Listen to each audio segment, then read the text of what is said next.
Heute nähen wir gemeinsam einen coolen Stickrock, also komplett ohne Nähmaschine, entweder in dieser coolen Midi-Länge oder einer Mini-Länge. Welche ihr macht, entscheidet ihr. Die Schnittmuster findet ihr unten in der Beschreibung. Hallöchen ihr Lieben, ich bin's Juliana vom Do-it-yourself-Modelabel Juliana Matejevs und heute zeige ich euch, wie ihr einen coolen Stickrock nur aus Walkloden und mit einer Nadel und etwas Garn nähen könnt. Es ist ganz einfach, bleibt dran! Inspiriert von den Runway-Kollektionen von Labels wie Maison Margiela oder Totem, die total auf sichtbare handgestickte Nähte gesetzt haben, haben wir ja unseren Nelly-Code entworfen. Und weil der bei euch so gut ankam, dachten wir setzen noch einen drauf und erschaffen etwas, was sich damit super kombinieren lässt. Und so ist der Stickrock geboren. Der Lily Skirt wird komplett mit Hand gestickt und dann am Ende einfach mit Druckknöpfen geschlossen. Und er macht so viel Spaß, ich sage es euch. Die Technik ist super einfach. Man muss sie sich ein paar Mal am Anfang angucken und dann kapiert man sie, weiß, wie es weitergeht und dann geht das Ganze wie von Zauberhand. Ich zeige euch hier ganz einfach, wie die Sticktechnik funktioniert und anschließend auch, wie ihr die einzelnen Schnittteile zusammensetzt, damit der fertige Stickrock entsteht.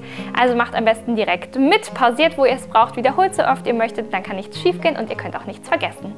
Das Schnittmuster könnt ihr euch ganz einfach in der Beschreibung unten runterladen über den Link oder euch als Papierschnittmuster nach Hause zuschicken lassen. Aber wenn ihr den Stoff richtig gerne mögt und das Garn, das wir hier nutzen, dann ist es auch kein Problem. Ihr könnt euch auch ganz einfach das Nähset bestellen. Da ist dann alles drin, was ihr braucht. Also von dem Stoff in der richtigen Menge über die Nadel bis zum Garn und einem Stoffetikett ist da alles dabei in der richtigen Menge und super guter Qualität. Ach ja, und bevor ich es nachher vergesse, liked und kommentiert doch bitte dieses Video, wenn es euch gefällt und abonniert auch unseren Kanal. Das wäre so hilfreich. Dann könnt ihr auch keine der neuen Schnittmuster-Kollektionen mehr verpassen. Wir zaubern hier noch ganz viele schöne Dinge gemeinsam. Ja, und dann wünsche ich euch ganz viel Spaß beim Stickrock. Wir benötigen also unser Schnittmuster, dann einen Stoff, der nicht franzt, wie ein Deckenstoff oder ein Walkloden, Stickgarn oder Wolle, eine Sticknadel oder Wollnadel, Druckknöpfe und damit kann es losgehen. Als erstes zeige ich euch die Sticktechnik. Benutzt dazu gerne ein Probestück, wenn ihr möchtet, und fädelt eure Nadel ein und macht in das Fadenende dann einen Knoten. Ich mache das hier mit so einer kleinen Zaubertechnik, aber wie ihr den Knoten da reinbringt, ist ganz egal. Hauptsache, da ist ein Knoten und schneidet den Faden dahinter dann ab.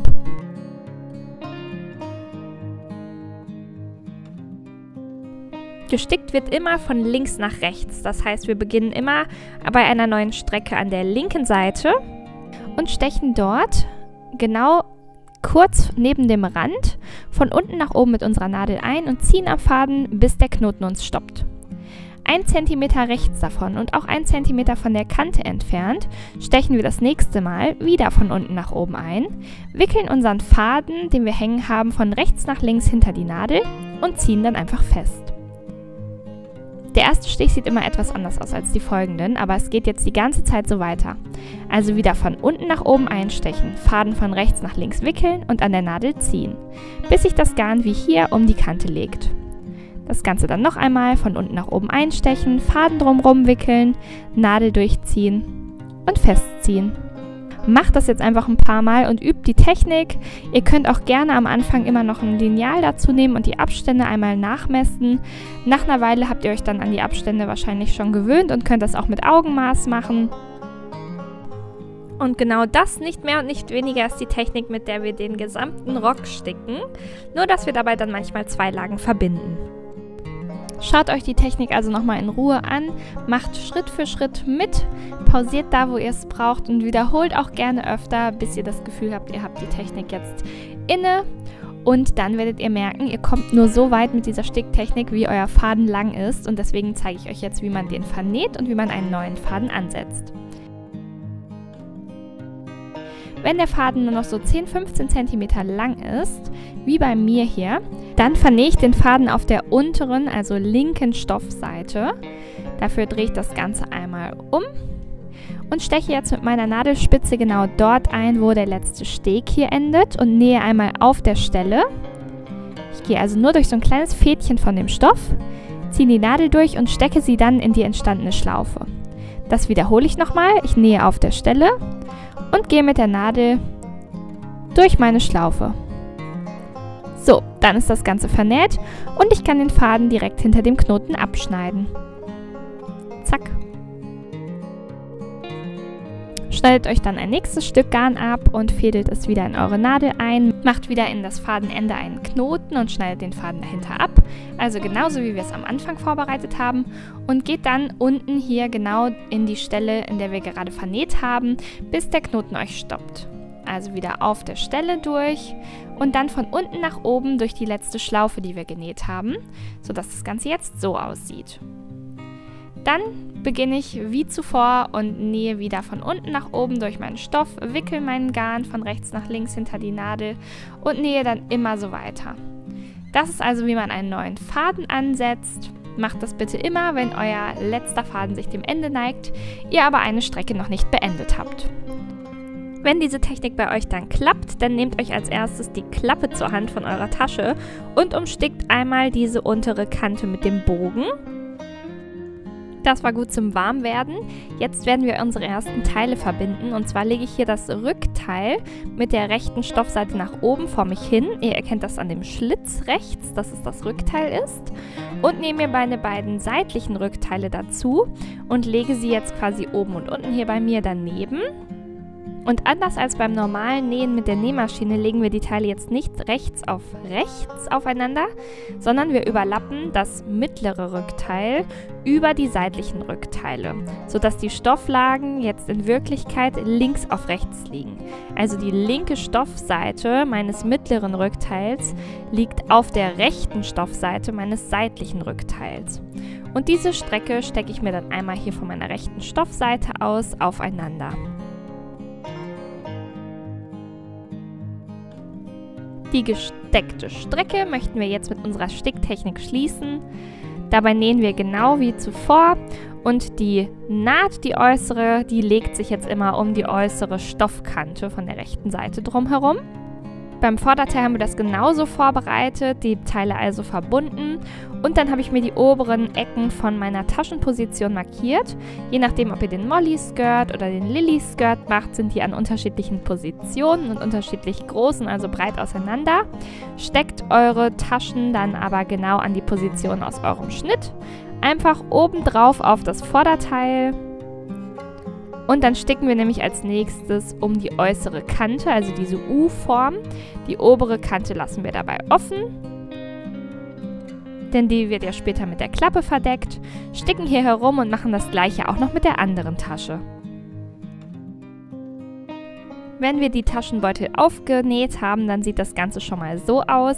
Und wir nehmen uns unsere vorbereiteten Klappen dazu.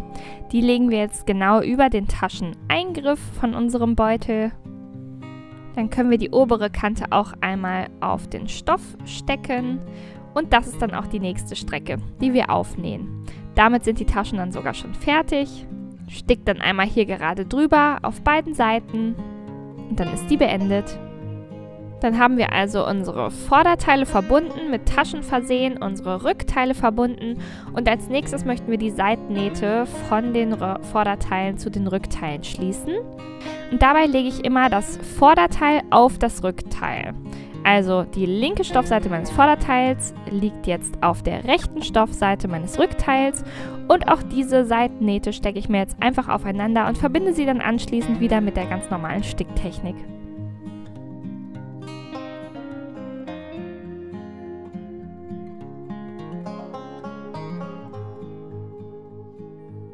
Wichtig ist, dass wir bei der einen Seitennaht dieses Stück oben, was auch mit einem Knips bei euch im Schnitt gekennzeichnet ist, offen lassen und erst ab dort die Seitennaht schließen, denn da nähen wir später unsere Druckknöpfe an. Um das machen zu können, müssen wir aber als erstes unsere Belege annähen. Das sind also die, die oben an unsere Kante bei unserer Taille genäht werden, und zwar von innen. Das ist ein langer Streifen und den legen wir uns jetzt einmal an der Schlitzkante an, so dass er immer an der oberen Kante abschließt und stecken ihn einmal von unserer Innenseite des Rocks dagegen. Ringsherum, bis die andere Kante von unserem Beleg auch wieder an der Schlitzkante von unserer Verschlussdruckknopfseite endet. Von rechts, also von außen, sieht man davon eigentlich herzlich wenig. Es ist aber wichtig, dass wir diese Strecke also mit dem Beleg verstärken und jetzt einmal komplett hier bei dem Schlitz anfangen, um die Kante nähen und dann wieder bei dem anderen Schlitz herunter, bis auch dort die offene Kante geschlossen ist. Dann beenden wir den Verschluss noch. Das Ganze sieht jetzt so aus. Und wir müssen nur noch unsere Druckknöpfe anbringen. Wir legen uns dafür also einmal unsere Seitennaht aufeinander, markieren uns dann die Position, wie sie auch im Schnitt zu sehen sind, von unseren Druckknöpfen und nähen dann hier die Druckknöpfe auf der unteren Seite an und dann danach auch noch auf der oberen Seite. Unten näht man üblich die Teile vom Druckknopf an, die das Loch haben und oben die mit der Spitze. Dann könnt ihr einfach von unten nach oben in euren Stoff einstechen, bis der Knoten euch stoppt und die einzelnen Löcher von euren Druckknöpfen befestigen, indem ihr einfach immer so 2-3 Mal durch jedes Loch geht mit eurem Stickgarn und dann durch den Stoff und ringsherum um die Druckknöpfe näht, bis alle Seiten fest angenäht sind.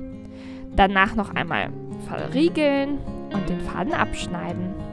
Näht bitte nach und nach alle Druckknöpfe und die dazugehörigen Gegenseiten an.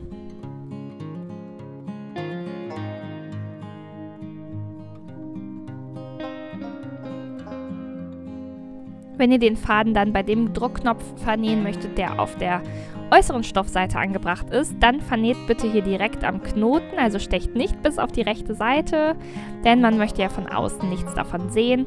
Auch den Druckknopf habe ich so angenäht, dass man ihn von außen nicht sieht. Und ja, der sollte genau schließen. Die anderen Druckknöpfe passen auch alle zusammen und dann ist der Verschluss fertig. Dann müssen wir nur noch den Saum fertigen und den Schlitz auch noch versäubern. Das machen wir auch mit unserer Sticktechnik. Einfach ringsherum, fangt an einer Kante an, arbeitet euch ringsherum um den Saum und um den Schlitz und dann ist das Ganze vollbracht. So sieht der fertige Rock dann aus. Klasse gemacht! Ja, und da war der Stickrock auch schon fertig. Ich hoffe, es hat euch Spaß gemacht und ihr seid nach einer Zeit so richtig in so einen Flow gekommen und habt gemerkt, wie meditativ das Ganze sein kann. Teilt auch super gerne wieder eure Resultate unter dem Hashtag JulianaMatthejevsOnMe. Ich bin richtig gespannt, für welche Kombination aus Stoff und Garn ihr euch entschieden habt, denn die Möglichkeiten sind ja quasi endlos. Also, ich freue mich aufs nächste gemeinsame Sticken. Falls ihr es noch nicht getan habt, dann ist jetzt eure Chance, den Nelly-Code zu machen, damit ihr ein passendes Ensemble habt. Das sieht so cool aus zusammen, ich sag's euch. Und dann sehen wir uns im nächsten gemeinsamen Video. Bis dann, fühlt euch gedrückt.